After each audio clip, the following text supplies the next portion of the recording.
ꯑꯃꯨꯛꯀꯅ 9366836886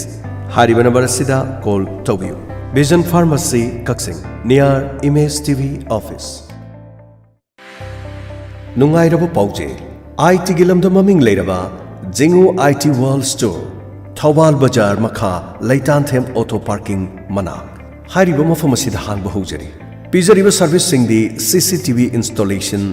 branded computers, loinana assemble computers, laptops, printers, loinana gaming ki desktop assemble tawjari. Amadi IT ga related oiba accessories khudima fangbiragani. Laptop ki motherboard yadaba amasung part amadi cabinet fangdaba singsu fangbiragani. Chip level motherboard repairing ki khudong chabasu leijari. CCTV camera ki installation, computer laptop ki oinadi ahenba offer pijari. Mafam Thawbal Bajar Makha Laitantham Auto Parking Mana Akupa Marol Khambining Labadi call to you 700-574-6809 Amukana 700-574-6809 Hangdukchari Jingu IT World Store Lengsin Biraksi Khapri Industries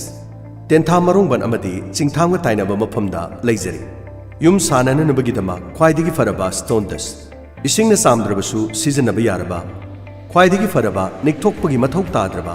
Leirakliba khudimak amatta manghandana sijanarba yaraba. Nung asengbadagi chapkhairiga semba stone dust fangbiragani. Sale su yamna tingdraba yum sabagi khwaidigi faraba amadi tonganba construction singidamak sijanaba yaraba. Stone dust Khapri Industry Tentha marungban amadi chingthamga tainabada marang kaina leijari. Mafam asida adomna laktrabasu mobile ta call tawbiraklaga adomgi yum tana thinnabagi khudong chabasu leijari. Mobile number 8837352988 loinana 708564461 loinana JCB ki driver ama 407 dimper driver ama ahangba pham ani kaujari. Thagi tolop lupa lising tara. Hariba ahangbu phamasi pambirabadi mathakta pijakiba number aduda phone tawbiduna akupa marol khangbiyu. Loinana Khapri Industries ki mafamasi lakpiduna tanabiba yagani. Inspector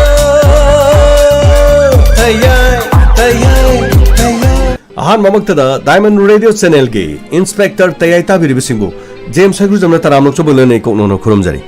Ngasi puduna laksari Inspector Tayai Chahunga taruk suba tangkak Sadok chariba thoromasi wakhan sagachaba wari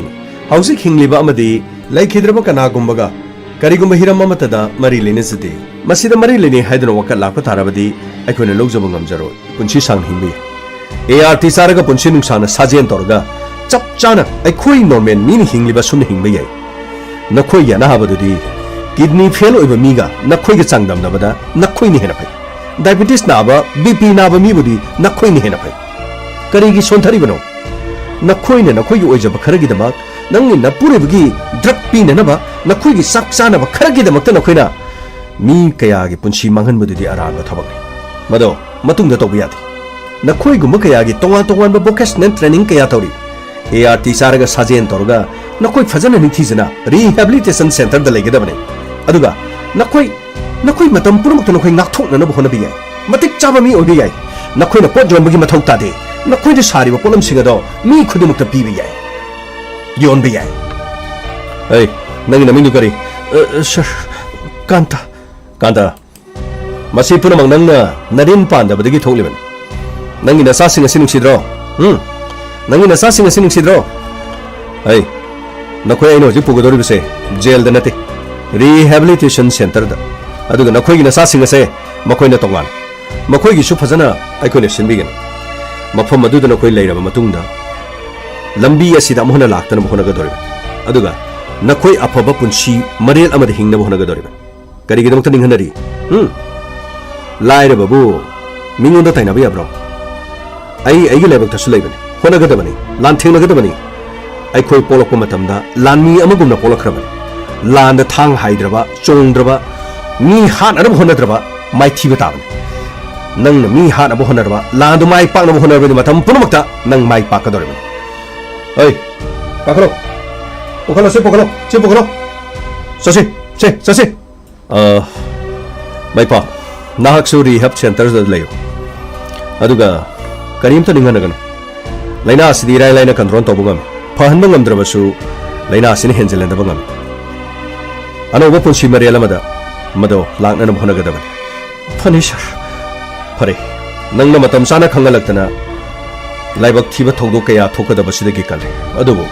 matai manaw asina manghan kiba migi dudi kana no khangba ngamdre. Ai to bisna laune stay one. Hai mai ma. Kari na dum le ori dubo. Mai kai kaya da ngasidi miyam ponamna ibunung sibibidege Gopal Das ai ming chonari sinang khangdro. Ai waigi handak te khoi mai pak pai soidram ni ne. Sidagidi sothara biram damse aine pukatna miyamang da masak ta kadori bani. Auje khoi ge khungang se da thoiba pothok chathok ai khoi mafam se phangi miyam se bo atai gi Manipur ge atai constitution sing da kana phangi ge alu phangi khoi steng aktan tilo hawai chengsa khoi ge pothok nyong mafam asidine lamyan ba hijam mirabona mafam asida lotuna leramli mafam ni ne. Hey lamdam ase soidena maming chatkador belamdam mafam asni tholokpa miyam pona mon ngasi Manipur gi gasin kuya da leriba mafam khuri makta akhoi gi mafam stegi thabak toba larik lai so hiba singna loina ma tapi tambi ba mi laeng ba madu khathana thi lam kya da akhoi mafam stegi thokki mi singna ngasi di Manipur mafam khuri makta loina farese kaidoroge ba nangna dum unglei du kaino kaidoroge ai je bot mai paro siro nang khali se adugi nati ai di pakhat pa akiba ai isada kaino habam khangda ba mukhak tawe haima thobisna kari doroge ne nangu miyam na igi damakta sonari ba igi damakta hainari ba miyam nati nangbu kirabro ai si hantak lakador election sidai mai thirane na khaliraba nang soba muning do sontha mangri yengo ai lekai lamda masilri ba halaman satra na haro yut yongone ai khoi ki kendra silri ba mafam khudi makta wat kya no lerisa wat me amse leri mi me amse na Gopal Das nu sidaba kana lerige uidredna lakador election sida kariguma won bahung bukhra diswedna lan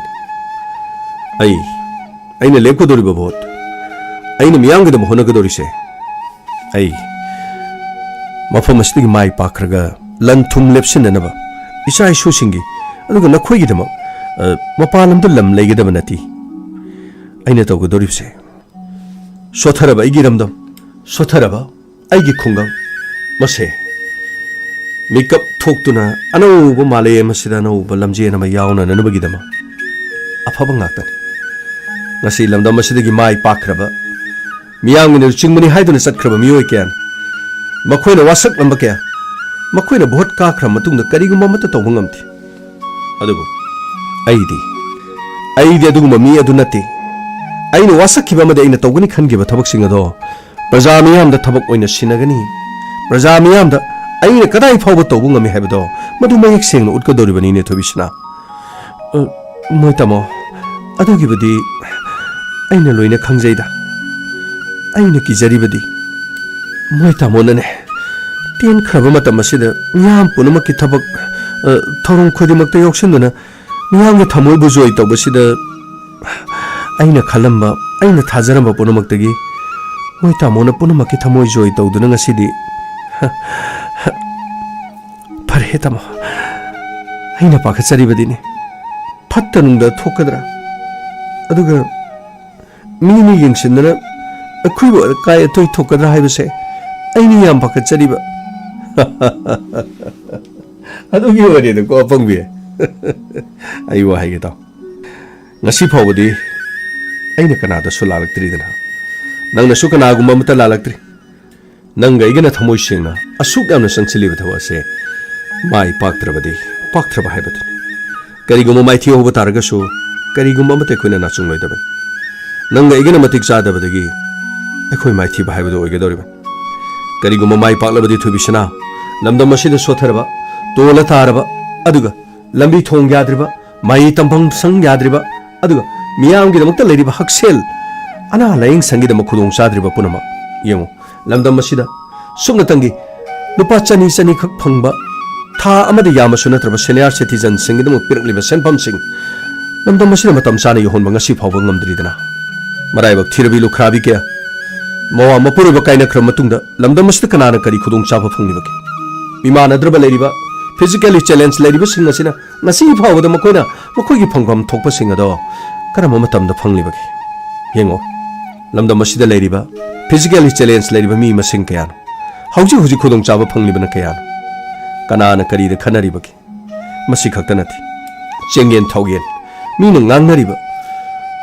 ꯑꯃꯁꯨ ꯑꯣꯏꯔꯦ ꯃꯈꯣꯏꯒꯤ ꯐꯪꯐꯝ ꯊꯣꯛꯄꯁꯤꯡ ꯑꯁꯤ ꯐꯪꯅꯅꯕ ꯍꯣꯠꯅꯕꯗ ꯑꯩꯈꯣꯏꯅ ꯀꯔꯤꯒꯤꯗꯃꯛ ꯇꯨꯃꯤꯟꯅ ꯂꯩꯐꯝ ꯊꯣꯛꯄꯒꯦ ꯃꯁꯦ ꯄꯨꯝꯅꯃꯛ ꯑꯁꯤ ꯐꯪꯍꯟꯕꯗꯨꯕꯅꯤ ꯃꯗꯨꯕꯨ ꯐꯪꯍꯟꯕ ꯉꯝꯗ꯭ꯔꯕ ꯃꯤꯌꯥꯝꯒꯤꯗꯃꯛꯇ ꯑꯩꯈꯣꯏꯅ ꯇꯧꯒꯦ ꯈꯜꯂꯤꯕ ꯊꯕꯛꯁꯤꯡ ꯑꯁꯤ ꯇꯧꯕ ꯉꯝꯗ꯭ꯔꯕꯗꯤ ꯐꯝ ꯊꯥꯗꯣꯛꯈꯤꯕꯅ ꯍꯦꯟꯅ ꯐꯩ ꯃꯣꯏ ꯇꯥꯃꯣ ꯐꯤꯡꯒꯠꯈꯤꯅꯣ ꯀꯩꯗꯧꯕꯒꯦ ꯁꯣꯏꯗꯅ ꯃꯥꯏ ꯄꯥꯛꯀꯅꯤ ꯑꯁꯨꯛ ꯌꯥꯝꯅ ꯑꯩꯈꯣꯏꯅ ꯍꯣꯠꯅꯕꯁꯤꯗ ꯃꯤꯌꯥꯝꯅꯁꯨ ꯅꯨꯡꯁꯤꯕꯤꯔꯤꯁꯤꯗꯤ ꯐꯔꯦ ꯑꯩꯁꯨ ꯅꯪꯅꯅꯦ ꯋꯥꯈꯜꯁꯤ ꯅꯨꯡꯉꯥꯏꯇꯕꯒꯤ ꯃꯑꯣꯡ ꯇꯧꯕꯗꯨꯗ ꯑꯩꯁꯨ ꯄꯨꯛꯅꯤꯡꯁꯤ ꯈꯔ ꯁꯣꯟꯊꯗꯅ ꯏꯃꯣꯁꯟ ꯈꯔ ꯑꯣꯏꯈ꯭ꯔ ꯃꯥꯜꯂꯦ ꯑꯩ ꯚꯣꯠ ꯀꯥꯗ꯭ꯔꯕꯁꯨ ꯀꯔꯤꯃꯇ ꯀꯥꯏꯗꯦ ꯃꯤꯌꯥꯝꯒꯤꯗꯃꯛꯇ ꯑꯩ ꯍꯣꯠꯅꯕ ꯌꯥꯕ ꯑꯩ ꯄꯨꯝꯅꯃꯛ ꯍꯣꯠꯅꯈꯤꯅꯤ ꯊꯣꯏꯕꯤꯁꯅꯥ ꯑꯩꯅ ꯍꯤꯡꯂꯤꯕꯁꯦ ꯑꯩꯈꯣꯏꯒꯤ ꯄ꯭ꯔꯖꯥꯁꯤꯡ ꯑꯁꯤꯒꯤꯗꯃꯛ ꯑꯩꯒꯤ ꯂꯩꯀꯥꯏꯒꯤꯗꯃꯛ ꯑꯩꯒꯤ ꯁꯅꯥ ꯂꯩꯕꯥꯛ ꯃꯅꯤꯄꯨꯔ ꯑꯁꯤꯒꯤꯗꯃꯛꯇꯅꯤ ꯂꯥꯛꯑꯣ ꯀꯥꯟꯅꯗꯦꯁꯦ ꯅꯪ ꯃꯅꯦ ꯃꯊꯥ ꯁꯥꯍꯟꯗꯅ ꯑꯩ ꯑꯃꯨꯛ ꯑꯔꯦꯝꯕꯗ ꯑꯩ ꯁꯥꯎꯍꯟꯒꯦ ꯇꯧꯏ ꯂꯥꯛꯑꯣ ꯆꯠꯅꯕ ꯇꯧꯁꯤ ꯂꯥꯛꯑꯣ ꯍꯣꯏ ꯇꯥꯗ ꯀꯗꯥꯏꯗꯅꯣ ꯇꯥꯗ ꯆꯠꯄꯤꯔꯤꯁꯤꯕꯣ 이봉아 ꯂꯥꯛꯄꯤꯔꯝꯃꯤ ꯂꯧꯗ ꯍꯥꯏꯐꯦꯠ 이싱 ꯌꯦꯡꯉꯨꯒꯦꯅ ꯇꯧꯖꯕꯅꯤ 따다 ꯂꯧꯕꯨ ꯀꯔꯤꯅꯣ ꯍꯧꯖꯤꯛ 이싱 하시고 이봉아 ꯍꯧꯖꯤꯛꯁꯦ ꯑꯩꯈꯣꯏꯒꯤ ꯁ꯭ꯋꯥꯏ ꯇꯧꯔꯤꯁꯦ ꯑꯉꯛꯄꯅꯤꯅꯦ 이싱 ꯂꯩꯇꯕ ꯃꯇꯝꯗꯅꯅꯦ 이싱ꯁꯤ ꯀꯦꯅꯦꯜꯗꯒꯤ ꯈꯖꯤꯛꯇ ꯊꯥꯗꯣꯛꯄꯤꯔꯣ ꯍꯥꯏꯕ ꯌꯥꯕꯖꯥꯠ ꯅꯠꯇꯦ ꯑꯗꯨꯒ ꯍꯧꯖꯤꯛꯅ ꯐꯧ ꯃꯨꯟꯕ ꯍꯧꯔꯀꯥꯟꯁꯤꯗ ꯀꯦꯅꯦꯜꯗꯒꯤ 이싱 ꯊꯥꯖꯤꯟꯕꯤꯔꯛꯇꯅ 이싱 ꯆꯥꯎꯕ ꯍꯥꯏꯗꯨ ꯊꯣꯛꯀꯗꯧꯔꯤ ꯈꯛꯇ ꯌꯦꯡꯉꯨꯒꯦꯅ ꯇꯧꯖꯕꯅꯤ 따다 ꯃꯗꯨ ꯃꯁꯤ ꯄꯨꯝꯅꯃꯛꯁꯤ ꯑꯩꯈꯣꯏꯅꯤ 이태일 콩씨 ꯅꯤꯡꯊꯤꯖꯅ ꯁꯦꯝꯖꯤꯟ ꯁꯥꯖꯤꯟꯗꯕꯗꯒꯤ ꯄꯨꯝꯅꯃꯛꯁꯤ ꯊꯣꯛꯂꯤꯕꯅꯤ 따다 ꯐꯔꯦ ꯑꯗꯨꯗꯤ ꯌꯦꯡꯁꯤꯟꯕꯤꯔꯣꯀꯣ 따다 이봉아 ꯑꯗꯨꯒ 이봉아 와ꯐꯝ ꯑꯃꯇ 따다 하비요 ꯀꯔꯤ 한닥ꯇꯤ 이봉아 ꯚꯣꯠ ꯑꯁꯤ 이봉아ꯅ ꯀꯥꯔꯕꯅꯤꯀꯣ 이봉아 ꯑꯩꯈꯣꯏ 이봉아ꯗꯒꯤ ꯂꯨꯄꯥ ꯑꯃꯇ ꯚꯣꯠꯀꯤꯅꯦ ꯍꯥꯏꯕꯗ ꯄꯩꯁꯥ ꯂꯧꯖꯔꯣ 이봉아ꯅ ꯑꯆꯨꯝꯕ ꯑꯁꯦꯡꯕ ꯈꯔ ꯇꯧꯔꯛꯀꯅꯤ ꯍꯥꯏꯕꯁꯦ ꯑꯩꯈꯣꯏꯅ ꯊꯥꯖꯕ ꯂꯩꯁꯤ ꯃꯁꯤ ꯄꯨꯝꯅꯃꯛꯁꯤ 이봉아ꯅ ꯃꯥꯡꯍꯟꯕꯤꯒꯅꯨ ꯂꯝꯗꯝ ꯑꯁꯤꯗꯒꯤ ꯍꯧꯈꯤꯕ 이봉아ꯅ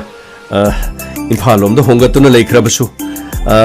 ꯚꯣꯠꯀꯤ ꯃꯇꯥꯡ ꯑꯁꯤꯗ ꯏꯔꯝꯗꯝ ꯑꯁꯤꯗ ꯚꯣꯠ ꯂꯦꯞꯀꯅꯤ ꯍꯥꯏꯗꯅ ꯆꯣꯡꯊꯣꯛꯄꯤꯔꯛꯂꯤꯕꯁꯦ ꯑꯣꯟꯊꯣꯛꯅ ꯅꯨꯡꯉꯥꯏꯖꯈ꯭ꯔꯕꯖꯥꯠꯅꯤ 이봉아 ꯍꯟꯗꯛꯀꯤ ꯃꯇꯥꯡꯁꯤꯗꯤ 이봉아ꯅ ꯚꯣꯠ ꯈꯣꯝꯕ ꯈꯣꯝꯗꯕ ꯑꯩꯈꯣꯏ ꯃꯌꯥꯝꯅ ꯚꯣꯠ ꯈꯣꯝꯖꯔꯒꯗꯕꯅꯤꯀꯣ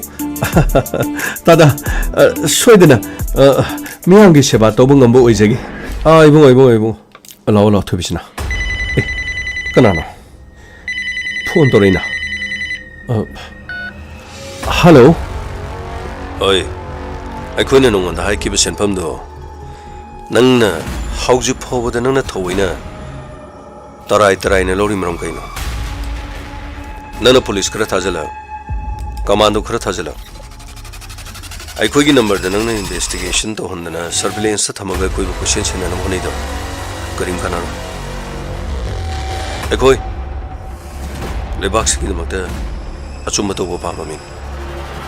नंगना मत करमना पैसा दाले नंगना कदाई दगी नरन थुमपुन लेपसले है कोई लोइन खंग मसी पुनमा अखोइनो लोइन फुंदरदले नंगी अफबोय इचरोंसे ꯑꯩ ꯃꯃꯥꯡꯗ ꯁ꯭ꯋꯥꯏꯖꯈ꯭ꯔꯦ ꯅꯈꯣꯏꯅ ꯑꯩꯉꯣꯟꯗ ꯄꯥꯝꯂꯤꯁꯤ ꯀꯔꯤꯅꯣ ꯆꯨꯝꯅꯅꯦ ꯌꯨꯝꯗ ꯅꯣꯡꯃ ꯂꯥꯛꯄꯤꯌꯨ ꯑꯩ ꯀꯔꯤꯃꯇ ꯆꯦꯟꯖꯔꯣꯏ ꯌꯨꯝꯗꯅꯦ ꯑꯩ ꯉꯥꯏꯗꯨꯅ ꯑꯗꯨꯝ ꯂꯩꯖꯔꯝꯒꯦ ꯅꯈꯣꯏꯅ ꯄꯥꯝꯕꯅ ꯀꯔꯤꯅꯣ ꯑꯗꯨꯒ ꯑꯩꯅ ꯇꯧꯔꯤꯁꯤꯅ ꯀꯔꯤꯅꯣ ꯍꯥꯏꯕꯗꯣ ꯈꯖꯤꯛꯇꯪ ꯈꯟꯕꯤꯌꯨ ꯑꯗꯨ ꯌꯥꯟꯈ꯭ꯔꯕ ꯁꯦꯟꯐꯝ ꯑꯗꯨꯕꯨ ꯑꯩꯅ ꯃꯇꯧ ꯀꯔꯝꯅ ꯅꯈꯣꯏꯅ ꯑꯩꯅ ꯄꯤꯕ ꯉꯝꯒꯗꯧꯔꯤꯕꯅꯤ ꯃꯗꯨꯗꯤ ꯑꯩꯅ ꯃꯤꯌꯥꯝꯒꯤꯗꯃꯛꯇ ꯇꯧꯖꯒꯦ ꯈꯜꯂꯤꯕ ꯊꯕꯛꯁꯦ ꯂꯣꯏꯅꯃꯛ ꯃꯥꯏꯊꯤꯒꯗꯕ ꯃꯌꯥꯏ ꯆꯝꯒꯗꯕꯒꯤ ꯋꯥꯅꯤ ꯀꯩꯅꯣ ꯍꯥꯏꯕꯤꯔꯤꯁꯤꯕꯣ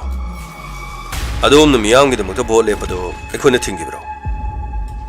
ꯑꯩꯈꯣꯏꯅ ꯍꯥꯏꯕ ꯁꯦꯟꯐꯝ ꯈꯔꯗꯨꯗꯤ ꯑꯩꯈꯣꯏꯅ ꯂꯧꯕ ꯌꯥꯔꯦ ꯑꯩꯈꯣꯏꯅ ꯍꯥꯏꯕ ꯌꯥꯔꯦꯅ ꯍꯥꯏꯈ꯭ꯔꯕꯅꯤ ꯃꯁꯤꯗ ꯋꯥ ꯌꯥꯝꯅ ꯁꯥꯡꯅ ꯉꯥꯡꯅꯕꯒꯤ ꯃꯊꯧ ꯇꯥꯗꯦ ꯑꯗꯣꯝꯅ ꯚꯣꯠ ꯂꯦꯞꯄꯗ ꯑꯩꯈꯣꯏ ꯊꯤꯡꯕ ꯂꯩꯇꯦ ꯑꯩꯈꯣꯏꯒꯤ ꯄꯤꯐꯝ ꯊꯣꯛꯄ ꯄꯩꯁꯥꯗꯨꯗꯤ ꯄꯤꯕꯤꯒꯗꯕꯅꯤ ꯃꯁꯤꯗ ꯄꯤꯔꯣꯏ ꯍꯥꯏꯔꯒꯅ ꯑꯩꯈꯣꯏꯒꯤ ꯃꯥꯌꯣꯛꯇ ꯁꯤꯡꯅꯕꯅꯤ ꯑꯩꯈꯣꯏꯒꯤ ꯄꯥꯔꯇꯤꯕꯨ ꯎꯁꯤꯠꯇꯕꯅꯤ ꯂꯩꯄꯥꯛ ꯑꯁꯤꯒꯤ ꯂꯝꯗꯝ ꯑꯁꯤꯗ ꯂꯩꯔꯤꯕ ꯃꯤꯌꯥꯝ ꯄꯨꯝꯅꯃꯛꯕꯨ ꯁꯤꯡꯅꯕꯅꯤ ꯍꯥꯏꯕꯁꯤ ꯑꯩꯈꯣꯏꯅ ꯂꯧꯔꯣꯏꯗꯕ ꯃꯔꯝ ꯂꯩꯇꯦ ꯑꯊꯨꯕ ꯃꯇꯝꯗ ꯑꯩꯈꯣꯏꯅ ꯍꯥꯏꯈꯤꯕ ꯂꯨꯄꯥ ꯂꯥꯈ 50 ꯊꯕꯛ ꯑꯣꯏꯅ ꯄꯥꯡꯊꯣꯛꯅꯕ ꯍꯣꯠꯅꯕꯤꯌꯨ ꯑꯍꯥꯟꯕꯗ ꯑꯩꯈꯣꯏꯅ ꯂꯨꯄꯥ crore ꯑꯃ ꯍꯥꯏꯕꯅꯤ ꯑꯗꯨꯕꯨ ꯂꯨꯄꯥ ꯂꯥꯈ 50 ꯄꯤꯕꯤꯗꯕ ꯇꯥꯔꯒꯗꯤ ꯑꯐꯕ ꯑꯣꯏꯔꯣꯏ ꯑꯗꯣꯝꯅ ꯌꯨꯝꯗ ꯑꯩꯈꯣꯏ ꯂꯥꯛꯍꯟꯅꯤꯡꯂꯤꯕꯗꯨ ꯑꯗꯣꯝꯒꯤ ꯌꯨꯝꯗ ꯂꯥꯛꯄ ꯃꯇꯝꯗ ꯑꯩꯈꯣꯏꯅ ꯀꯔꯤꯝꯇ ꯀꯤꯒꯗꯕ ꯂꯩꯇꯦ ꯃꯇꯝ ꯑꯃ ꯍꯦꯛꯇꯗ ꯑꯗꯣꯝꯒꯤ ꯌꯨꯝꯗ ꯂꯥꯛꯄ ꯌꯥꯏ ꯑꯩꯈꯣꯏꯕꯨ ꯐꯥꯒꯤ ꯑꯣꯏꯅ ꯂꯧ ꯃꯤꯑꯣꯏꯕꯒꯤ ꯄꯨꯟꯁꯤ ꯑꯃ ꯍꯥꯏꯕꯁꯦ ꯀꯔꯤꯁꯨ ꯂꯩꯕꯖꯥꯠ ꯅꯠꯇꯦ ꯑꯗꯣꯝꯒꯤ ꯅꯨꯡꯁꯤꯔꯕ ꯏꯆꯥ ꯑꯗꯣꯝꯒꯤ ꯅꯨꯡꯁꯤꯔꯕ ꯏꯃꯨꯡ ꯃꯅꯨꯡ ꯁꯥꯒꯩ ꯅꯥꯇꯩ ꯄꯨꯝꯅꯃꯛ ꯊꯥꯗꯣꯛꯄꯗ ꯈꯨꯗꯣꯝꯕꯤꯁꯤꯅ ꯑꯃꯨꯛ ꯈꯛꯇꯅꯤ ꯈꯠꯀꯗꯕ ꯂꯣꯏꯔꯦ ꯋꯥꯟꯁ ꯋꯥ ꯃꯈꯥ ꯇꯥꯅꯒꯨꯝꯁꯤ ꯑꯩꯈꯣꯏ ꯃꯤꯅꯨꯡꯁꯤ ꯈꯪꯗꯕ ꯃꯤꯍꯥꯠꯄ ꯑꯃꯒꯨꯝꯅ ꯑꯗꯣꯝꯅ ꯎꯕꯤꯒꯅꯨ ꯑꯗꯨꯕꯨ ꯑꯗꯣꯝꯒꯤ ꯊꯕꯛ ꯊꯧꯑꯣꯡ ꯑꯃꯗꯤ ꯑꯩꯈꯣꯏꯅ ꯍꯥꯏꯖꯔꯤꯕꯁꯤꯗ ꯑꯗꯣꯝꯅ ꯇꯥꯕꯤꯗꯕ ꯇꯥꯔꯒꯗꯤ ꯑꯩꯈꯣꯏꯒꯤ ꯊꯕꯛ ꯊꯧꯑꯣꯡꯅ ꯃꯤꯍꯥꯠꯄ ꯑꯣꯏꯔꯣꯏ ꯍꯥꯏꯅꯤꯡꯉꯥꯏꯁꯨ ꯂꯩꯇꯦ ꯊꯝꯃꯒꯦ ꯑꯊꯨꯕ ꯃꯇꯝꯗ ꯂꯨꯄꯥ ꯂꯥꯈ 50 ꯍꯜꯂꯣ ꯀꯩꯗꯧꯔꯤꯒꯦ ꯃꯣꯏ ꯇꯥꯃꯣ ꯀꯅꯥꯅꯣ ꯀꯅꯥꯁꯨ ꯅꯠꯇꯦꯗ ꯑꯣꯏꯔꯣꯏ ꯄꯥꯏꯔꯣꯏꯗꯧꯕ ꯃꯤꯊꯤꯕꯣꯡ ꯃꯤꯇꯝꯕꯥꯁꯤꯡ ꯚꯣꯠ ꯂꯦꯞꯄꯦ ꯍꯥꯏꯗꯤ ꯄꯩꯁꯥ ꯄꯥꯏꯔꯝꯃꯅꯤ ꯃꯤꯉꯣꯟꯗ ꯌꯦꯟꯅꯅꯕ ꯄꯩꯁꯥ ꯂꯩꯔꯝꯃꯅꯤ ꯁꯤꯅꯤꯗꯅ ꯑꯅꯤꯔꯛ ꯑꯍꯨꯝꯂꯛ ꯁꯨꯔꯕꯅꯤ ꯐꯣꯟ ꯇꯧꯔꯛꯂꯤꯕ ꯑꯩꯅ ꯐꯅꯌꯥꯝ ꯍꯥꯏꯔꯕꯅꯤ ꯀꯔꯤꯒꯨꯝꯕ ꯑꯃꯇ ꯊꯋꯥ ꯁꯥꯕꯒꯤ ꯋꯥꯐꯝ ꯂꯩꯇꯦ ꯑꯗꯨꯒ ꯑꯉꯥꯡ ꯃꯆꯥꯗꯧꯅ ꯑꯗꯨꯛ ꯌꯥꯝꯈ꯭ꯔꯕ ꯁꯦꯟꯐꯝ ꯂꯨꯄꯥ ꯂꯥꯈ 50 ꯄꯤꯌꯨꯁꯤ ꯑꯍꯥꯟꯕꯗ ꯂꯨꯄꯥ crore ꯑꯃꯅꯤꯅ ꯃꯣꯏ ꯍꯥꯏꯔꯛꯄꯗꯣ ꯑꯗꯨꯕꯨ ꯄꯩꯁꯥ ꯇꯥꯔꯤꯕꯅꯤ ꯍꯥꯏꯗꯅ ꯑꯩꯅ ꯊꯋꯥ ꯁꯥꯗꯕꯗꯒꯤ ꯂꯥꯈ 50ꯗꯒꯤꯗꯤ ꯍꯦꯟꯕ ꯌꯥꯔꯣꯏ ꯃꯁꯤꯅ ꯑꯔꯣꯏꯕꯅꯤ ꯁꯤꯅꯤꯗ ꯑꯉꯛꯄꯅꯤ ꯑꯩ ꯚꯣꯠ ꯂꯦꯞꯀꯗꯧꯔꯦ ꯍꯥꯏꯗꯨꯅ ꯋꯥꯕ ꯄꯥꯈꯠꯄ ꯑꯩꯒ ꯂꯝꯕꯥ ꯄꯥꯔꯤꯕꯁꯤꯡꯅ ꯑꯩꯕꯨ ꯀꯤꯔ ꯃꯥꯜꯂꯦ ꯑꯩꯒꯤ ꯁꯛꯇꯤ ꯄꯥꯡꯒꯜ ꯂꯧꯊꯣꯛꯅꯅꯕ ꯅꯠꯇ꯭ꯔꯒ ꯚꯣꯠ ꯂꯦꯞꯄꯗ ꯄꯩꯁꯥ ꯆꯪꯏ ꯄꯩꯁꯥꯗꯨ ꯌꯥꯎꯗ꯭ꯔꯕꯗꯤ ꯀꯔꯤꯁꯨ ꯇꯧꯕ ꯉꯝꯃꯣꯏ ꯈꯟꯕꯗꯒꯤ ꯑꯩꯒꯤ ꯄꯥꯡꯒꯜ ꯁꯛꯇꯤ ꯂꯧꯊꯣꯛꯅꯕ ꯇꯧꯔꯤꯕ ꯍꯥꯏꯕꯗꯨ ꯑꯣꯏꯔ ꯃꯥꯜꯂꯦ ꯌꯦꯡꯕ ꯇꯥꯔꯦꯗꯅ ꯂꯥꯛꯑꯣ ꯀꯥꯟꯅꯗꯦ ꯂꯥꯛꯑꯣꯁꯦ ꯆꯠꯁꯤ ꯂꯥꯛꯑꯣ ꯑꯇꯩ ꯃꯐꯝꯁꯤꯡꯅꯦ ꯑꯝꯇ ꯌꯧꯔꯨꯅꯕ ꯇꯧꯁꯤ ꯍꯣꯏ ꯇꯥꯃꯣ ꯍꯣꯏ ꯇꯣꯝꯕ ꯒꯥꯔꯤꯗꯣ ꯊꯧꯔꯣꯅꯦ ꯂꯥꯛꯑꯣ ꯌꯥꯝꯕ ꯊꯧꯖꯔꯦ ꯂꯥꯛꯑꯣ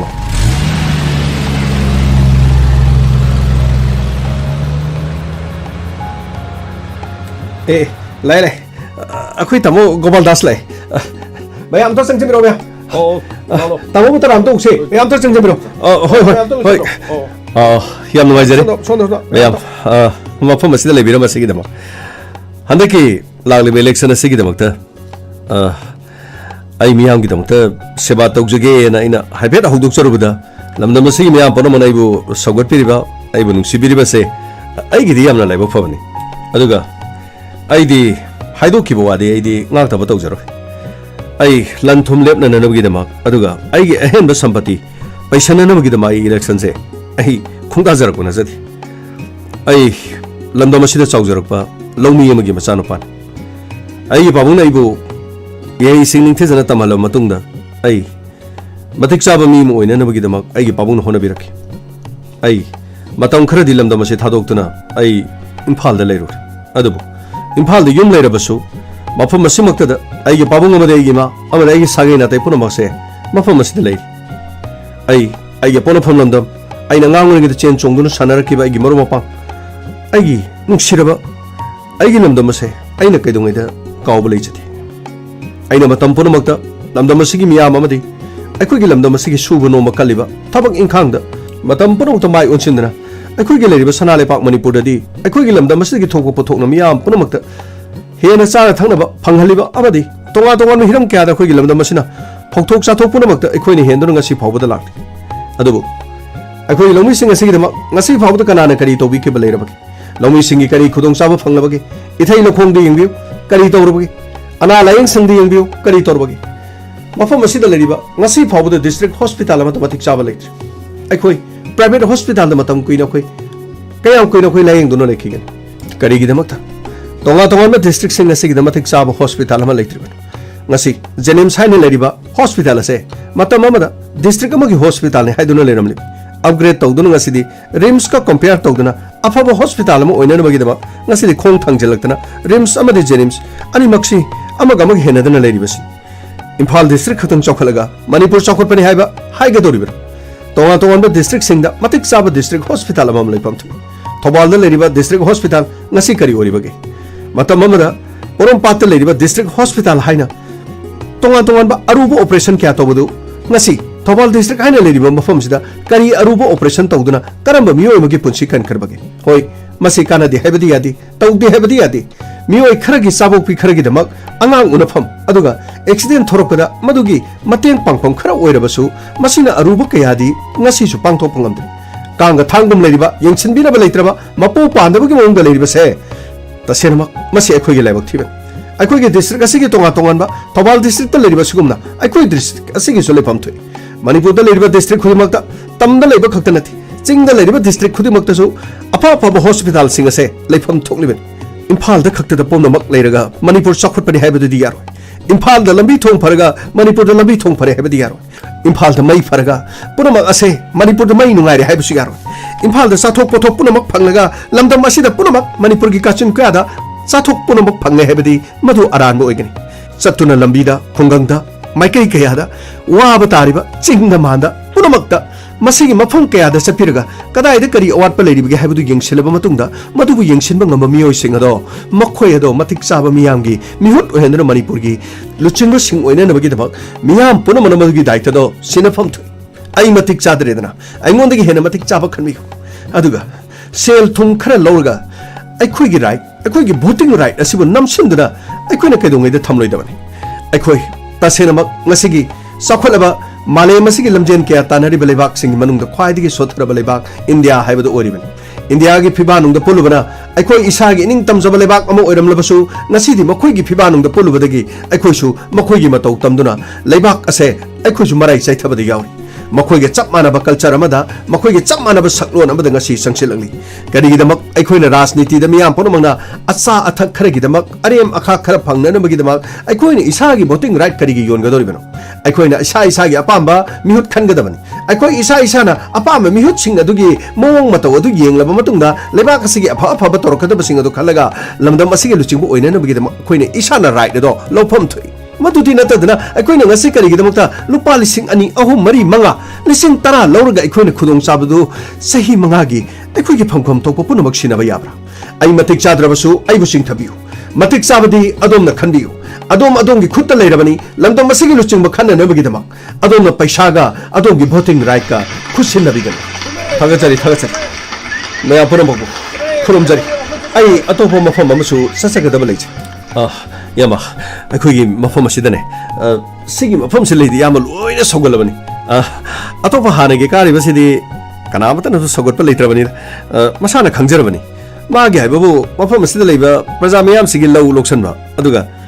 थबक खनबदा पैसा याम याम लौबा अंगपनि मागे लेरिबा मी पुनमनसु पैसा याम लौयेदना मागे मी बंगोद खोसे चेलम फावबा मधुगी वाकर मयाम अखोइदा चंगजलबनी इनोखोइ अइगिदी थोदोपा हानगी हाइबा दुगा भोल एब्लोगलिबो खुदिमा अइ येकनबा मत लेजदी मियाम पुनमनसु अइबु लानो उदनबा मियामना खरखर होनबियु अइनु होनजरिबसिदी इरमदमसे मसिगी लेरिबा प्रजा सिंगी साक्थुंग मतिक चाना फंगननबगिदमक अइ इलेक्शन असिदा सोंथोकजरकपनि अइगिदी थोदोपने इसागी अदुगा मीगे येकनबगी वाफम अइ करिमत लेजदीको अइदी वांगांगबदसु मी अमत हुलगा ngangjaroi aina mi bu hulaga ngang ba haibase aina isana isabu matik yamna chare aduga ai mangaire haina haibaga chap mane aidi kana gum amata hunjaroi isana singna sune kana gum amata hunbiganu ai khoigidi imale ba ki tabak seba toge haina thorok panina thorok liba khudima ikai kon mafam thui aduga ne isana sing mayam puram aina haijari base mayam lana lobiganu ai khoi tokpam thokputu khak dum tausi यारिबा मखै अमग हुनदना अइगी support aduga makhoi gi support aina leiriba miyoi onsinna dana phiran gi lamjen tanaba aduga chaksa haijana ba masing yama tanaba rally da mi mayam khomjindana lambi lamkhang da mi chatpa yada ba makhai ai gi mi sing he leri ai gi na si tore mado uthokpa gi matam nati ai gi dita senama miyam gi seba toge haiduna ai jongthok jarakpani ai bu nuksibire miyam na nuksibiu ai na tawjari ba thabak sing is miyam gi mit thupa ngamdragadi miyam na nuksibidredana ai gi thudokpa kaiba leijati matik chaba mana mai pakhibani haina idi matam purumakta khanjagani ai gi di hana kabasu aduga hana bol epamasing lamdam masida thorokadoriba kaya sing ase makhoi gi singna jaba mata leite ko mayam no masi matam munna muktang khangbiraga iramda masigi damak ai miyam no nuksibirabadi ai bu mai panbiu karigumba miyam na ibu nuksidredana ai bu inthadona dum thambiramu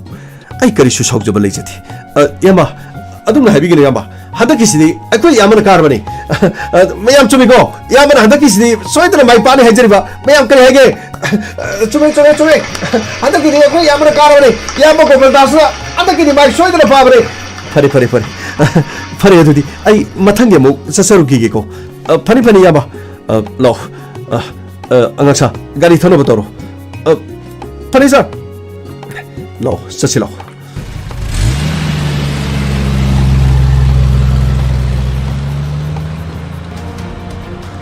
ꯑꯩꯈꯣꯏꯅ ꯃꯉꯣꯟꯗ ꯀꯌꯥꯔ ꯍꯟꯅ ꯍꯥꯏꯔꯦ ꯃꯥꯅ ꯑꯩꯈꯣꯏꯒꯤ ꯋꯥꯁꯤ ꯇꯥꯕꯒꯤ ꯋꯥ ꯂꯩꯇ꯭ꯔꯦ ꯍꯧꯖꯤꯛꯇꯤ ꯑꯩꯈꯣꯏꯅ ꯑꯩꯈꯣꯏꯒꯤ ꯊꯕꯛ ꯄꯥꯡꯊꯣꯛꯄ ꯇꯥꯕꯅꯤ ꯃꯍꯥꯛ ꯂꯝꯗꯝ ꯑꯁꯤꯒꯤ ꯂꯨꯆꯤꯡꯕ ꯑꯃ ꯑꯣꯏꯒꯦ ꯍꯥꯏꯅ ꯃꯥꯅ ꯈꯜꯂꯤꯕ ꯃꯪꯂꯥꯟ ꯄꯨꯝꯅꯃꯛ ꯑꯔꯦꯝꯕ ꯇꯥꯍꯟꯕ ꯇꯥꯕꯅꯤ ꯑꯩꯈꯣꯏꯗꯤ ꯍꯥꯏꯗꯣꯛꯈꯤꯕ ꯋꯥ ꯉꯥꯛꯇꯕ ꯌꯥꯗꯕꯅꯤ ꯑꯩꯈꯣꯏꯅ ꯃꯉꯣꯟꯗ ꯍꯥꯏꯈꯤꯕ ꯁꯦꯟꯐꯝ ꯀꯔꯤꯁꯨ ꯂꯩꯕ ꯅꯠꯇꯦ ꯃꯉꯣꯟꯗꯗꯤ ꯇꯧꯒꯦ ꯌꯥꯎꯅ ꯃꯥꯅ ꯇꯧꯔꯤꯕꯅꯤ ꯑꯩꯈꯣꯏꯕꯨ ꯎꯁꯤꯠꯇ꯭ꯔꯤꯕꯅꯤ ꯌꯦꯡꯕ ꯇꯥꯔꯦꯗꯅ ꯅꯪꯅ ꯀꯌꯥꯝ ꯉꯝꯃꯤ ꯑꯩꯈꯣꯏꯅ ꯀꯌꯥꯝ ꯉꯝꯃꯤ ꯍꯥꯏꯗꯨ ꯌꯦꯡꯕ ꯇꯥꯕꯅꯤ ꯑꯩ ꯋꯥꯏꯒꯦ ꯉꯁꯤꯗꯤ ꯃꯥꯒꯤ ꯃꯌꯨꯝ ꯑꯁꯤꯒꯤ ꯊꯣꯡꯒꯥꯜꯗ ꯑꯩꯈꯣꯏ ꯂꯨꯝꯗꯨꯅ ꯑꯗꯨꯝ ꯂꯩꯒꯗꯕꯅꯤ ꯃꯥꯒꯤ ꯒꯥꯔꯤ ꯍꯦꯛ ꯊꯧꯖꯤꯟꯈꯤꯕꯒ ꯃꯐꯝ ꯑꯗꯨꯗ ꯃꯥꯅ ꯌꯨꯝꯗ ꯂꯥꯛꯑꯣ ꯍꯥꯏꯕ ꯅꯠꯇ꯭ꯔꯣ ꯏꯃꯨꯡꯗ ꯆꯪꯉꯒ ꯃꯉꯣꯟꯗꯒꯤ ꯄꯩꯁꯥꯗꯨ ꯗꯥꯏꯔꯦꯛ ꯍꯥꯏꯒꯗꯕꯅꯤ ꯀꯔꯤꯒꯨꯝꯕ ꯌꯥꯗ꯭ꯔꯒꯅ ꯐꯔꯦ ꯍꯧꯖꯤꯛ ꯐꯥꯎꯕꯗꯤ ꯊꯣꯡꯒꯥꯜ ꯑꯁꯤꯗ ꯒꯥꯔꯤ ꯊꯧꯖꯤꯟꯈꯤꯗꯕ ꯅꯠꯇ꯭ꯔꯣ ꯌꯥꯝꯕ ꯒꯥꯔꯤꯗꯤ ꯊꯧꯖꯤꯟꯈꯤꯗ꯭ꯔꯤ ꯃꯐꯝ ꯑꯁꯤꯗ ꯍꯩꯁꯤꯡꯅ ꯂꯩꯌꯨ ꯑꯩꯈꯣꯏꯅ ꯒꯥꯔꯤ ꯈꯥꯝꯗꯨꯅ ꯂꯩꯔꯤꯕꯁꯤ ꯀꯅꯥꯒꯨꯝꯕ ꯑꯝꯇ ꯆꯤꯡꯅꯍꯟꯕ ꯌꯥꯗꯦ ꯒꯥꯔꯤ ꯅꯝꯕꯔ ꯄ꯭ꯂꯦꯠ ꯌꯥꯎꯗꯕ ꯅꯠꯇ꯭ꯔꯣ ꯌꯥꯝꯕ ꯅꯝꯕꯔ ꯄ꯭ꯂꯦꯠ ꯂꯧꯊꯣꯛꯆꯔꯦ ꯄꯨꯂꯤꯁ ꯂꯥꯛꯄ꯭ꯔꯁꯨ ꯈꯔ ꯌꯦꯡꯉꯨ ꯄꯨꯂꯤꯁ ꯂꯥꯛꯑꯒꯗꯤ ꯆꯦꯛꯁꯤꯟꯗꯕ ꯌꯥꯗꯕꯅꯤ ꯐꯅꯤ ꯌꯥꯝꯕ ꯀꯔꯤꯅꯣ ꯉꯁꯤꯗꯤ ꯊꯣꯡꯒꯥꯜ ꯑꯁꯤꯗ ꯒꯥꯔꯤ ꯑꯃꯨꯕ ꯑꯃ ꯀꯨꯏꯔꯦꯗ ꯈꯥꯝꯃꯤꯁꯦ ꯃꯣꯏ ꯇꯥꯃꯣ ꯎꯅꯒꯦꯅ ꯉꯥꯏꯔꯤꯖꯥꯠꯂꯣ ꯅꯠꯇ꯭ꯔꯒꯅ ꯑꯇꯣꯞꯄ ꯃꯤꯒꯤꯗ ꯊꯕꯛ ꯂꯥꯛꯄ ꯑꯣꯏꯔꯤꯖꯥꯠꯂꯣ ꯑꯩꯕꯨ ꯌꯨꯝ ꯑꯁꯤꯁꯨ ꯃꯤ ꯑꯃꯠꯇ ꯂꯩꯇꯦ ꯁꯦꯀ꯭ꯌꯨꯔꯤꯇꯤ ꯈꯤꯇ ꯂꯧꯖꯩ ꯍꯥꯏꯕꯁꯨꯅꯦ ꯃꯣꯏ ꯇꯥꯃꯣꯁꯤꯅ ꯌꯥꯗꯕ ꯀꯅꯥꯅ ꯀꯔꯤ ꯇꯧꯖꯔꯣꯏꯗꯣꯏꯅꯣ ꯑꯩꯅ ꯀꯅꯥꯗ ꯀꯔꯤ ꯂꯥꯟꯈꯤꯕꯒꯦ ꯑꯩꯗꯤ ꯃꯤꯈꯜ ꯑꯁꯤꯒꯤꯗꯃꯛ ꯀꯔꯤꯒꯨꯝꯕ ꯁꯦꯀ꯭ꯌꯨꯔꯤꯇꯤ ꯑꯃꯠꯇ ꯂꯧꯔꯣ ꯃꯤꯈꯜꯒꯤ ꯃꯇꯝꯁꯨ ꯌꯥꯝꯅ ꯋꯥꯠꯂꯤ ꯍꯧꯖꯤꯛꯇꯤ ꯃꯤꯈꯜꯒꯤ ꯈꯔ ꯂꯥꯡꯕꯒꯤ ꯋꯥꯅꯤ ꯂꯧꯗꯕ ꯌꯥꯗꯕ ꯇꯧꯗꯕ ꯌꯥꯗꯕ ꯁꯔꯀꯥꯔꯅ ꯄꯤꯔꯛꯑꯒꯅ ꯅꯛꯁꯜꯂꯀꯥꯟꯗ ꯂꯧꯒꯅꯤ ꯌꯨꯝꯁꯤꯗꯁꯨꯅꯦ ꯈꯔ ꯉꯥꯛꯇꯅ ꯈꯣꯠꯇꯅ ꯂꯩꯔꯗꯤ ꯐꯗꯧꯕ ꯌꯥꯝꯅ ꯆꯥꯎꯅꯤꯡꯕꯒꯤ ꯋꯥ ꯅꯠꯇꯕ ꯃꯇꯝꯁꯤꯅ ꯐꯠꯇꯕꯅꯤꯅꯅꯦ ꯀꯔꯤꯅꯣ ꯄꯪꯈꯟꯗ ꯈꯟꯕ ꯐꯪꯐꯝꯁꯤꯅ ꯃꯔꯣꯜ ꯑꯃ ꯀꯞ ꯆꯣꯡꯕꯅꯤ ꯀꯔꯤꯅꯣ ꯇꯧꯐꯝ ꯑꯃ ꯈꯪꯗꯦꯗ ꯀꯅꯥꯅꯣ ꯑꯩꯕꯨ ꯍꯥꯏꯐꯦꯠ ꯆꯠꯂꯒ ꯌꯦꯡꯉꯨꯁꯤꯔ ꯈꯪꯗꯦꯅꯦ ꯆꯠꯂꯒ ꯌꯦꯡꯉꯨꯔꯒ ꯑꯃꯨꯛ ꯑꯣꯟꯁꯤꯜꯂꯛꯑꯕꯗꯤ ꯀꯔꯤ ꯇꯧꯕ ꯀꯝꯗꯧꯅꯤ ꯇꯧꯔꯤꯁꯦ ꯍꯧꯖꯤꯛ ꯐꯥꯎꯕ ꯂꯥꯛꯇ꯭ꯔꯤ ꯐꯣꯟꯁꯤꯁꯨ ꯅꯣꯠ ꯔꯤꯆꯦꯕꯜ ꯑꯗꯨꯝ ꯂꯩ ꯊꯕꯛ ꯆꯠꯄꯗꯅꯦ ꯐꯣꯟ ꯆꯥꯔꯖ ꯇꯧꯒꯅꯤ ꯍꯥꯏꯕ ꯐꯥꯎ ꯀꯥꯎꯔꯕ꯭ꯔꯥ ꯈꯪꯗꯦ ꯒꯥꯔꯤ ꯗ꯭ꯔꯥꯏꯚꯔꯗꯨꯁꯨꯅꯦ ꯐꯣꯟ ꯇꯧꯕꯅꯤ ꯁꯨꯛꯇꯥ ꯇꯥꯗꯕ꯭ꯔꯥ ꯈꯪꯗꯦ ꯑꯃꯨꯛ ꯈꯛꯇꯅꯤ ꯃꯥꯅ ꯄꯥꯏꯔꯝꯃꯤꯁꯤ ꯀꯔꯝꯍꯥꯏꯅ ꯇꯧꯅꯤ ꯇꯧꯔꯤꯁꯤ ꯍꯣꯏ ꯅꯈꯣꯏ ꯇꯥꯕ꯭ꯔꯥ ꯃꯥꯒꯤ ꯅꯨꯄꯤꯁꯤ ꯊꯣꯡꯖꯤꯟ ꯑꯁꯤꯗ ꯆꯦꯞꯊ ꯂꯦꯞꯄ ꯌꯦꯡꯉꯤꯁꯤ ꯑꯅꯤꯔꯛ ꯑꯍꯨꯝꯂꯛ ꯁꯨꯔꯦ ꯃꯄꯨꯔꯣꯏꯕꯗ ꯑꯃꯨꯛ ꯑꯩꯈꯣꯏ ꯃꯐꯝ ꯑꯁꯤꯗ ꯂꯩꯅ ꯄꯥꯎ ꯇꯝꯖꯟꯈꯤꯗꯣꯏꯖꯥꯠꯂꯥ ꯏꯌꯥꯝꯕ ꯍꯥꯏꯒꯨꯝꯗꯅ ꯑꯍꯨꯝ ꯃꯔꯤꯔꯛ ꯁꯨꯔꯦ ꯃꯥꯅ ꯆꯦꯞꯊ ꯌꯦꯡꯉꯤꯁꯤ ꯍꯣꯏ ꯀꯔꯤꯒꯨꯝꯕ ꯃꯐꯝ ꯑꯁꯤꯗ ꯂꯥꯛꯇꯥꯔꯒꯗꯤꯅꯦ ꯈꯪꯖꯟꯅꯗꯕ ꯁꯥꯔꯒ ꯂꯩꯒꯗꯕꯅꯤꯀꯣ ꯀꯔꯤꯒꯨꯝꯕ ꯑꯃꯠꯇ ꯃꯉꯣꯟꯗ ꯃꯗꯨꯒꯤ ꯆꯤꯡꯅꯕꯗꯨ ꯐꯥꯎꯍꯟꯕ ꯌꯥꯗꯦ 마나 그게 시작한 거네디. 그이는 막 강보이 왔네. 와이게. 식신을 내게 됨. 야마, 너 비시 토리. 돌럭선. 돌럭가 가리 스기밍 쉘제. 로이네 레칼. 파니 야마. 야마, 토리. 그나 어리자 놈이 시부. 성살라가 한것수 파랗게 했다군도. 뭐이 모응 시부. 양나 찍나 그래다. 그나 놈이 시부. 어이, 뜸을래요. 강전내다가 살아가 내담래요. 마나 통틸러 흥하거나. 그이만 폼시다 타밤라고 내담하요. 어이 파니 해봐. 찍나 그래다.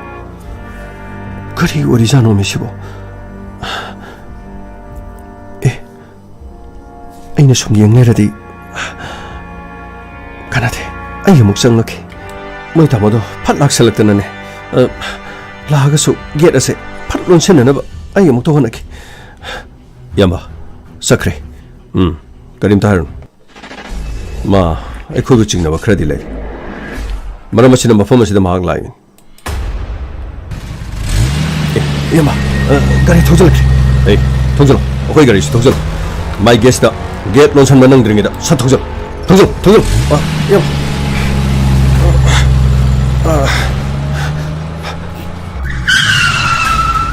그나 가리 통전이 있어 그나 뭐이따 손정절로 되도록이니 그나노 가리 통전이 있어 따모 사이드기 놈도 내리버니 하 그니노 하시보 에이 가시도록 아이고 머리 사나기 어이 아이코이 yumda lo haida nang na ko yumda lo haido ko yum lao hey get on salo wari sanasi hey italo mata kakalo kari ne bungo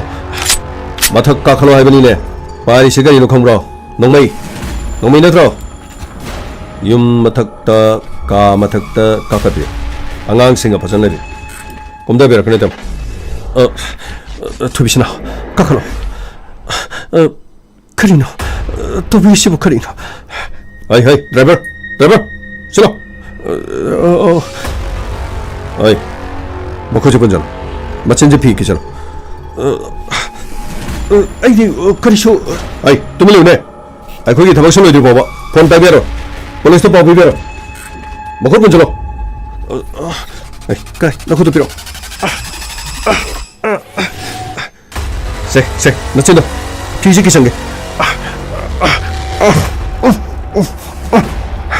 그리고 뭐 너네도 뭐 이시부 그리노. 드라이버를 쓰셔 파전비. 아두가 그리노 뭐 너네도 이시부. 나 그것도 쓰는 뭐 빠르가. 이번 거에는 밤에 이시부 그리노. 이때마. 어퍼마시는 비행강이 와나대. 야뭐 와리샤나게 맞아 가깝요. 맞아 가깝요 하면이네. 허이 뭐 허이.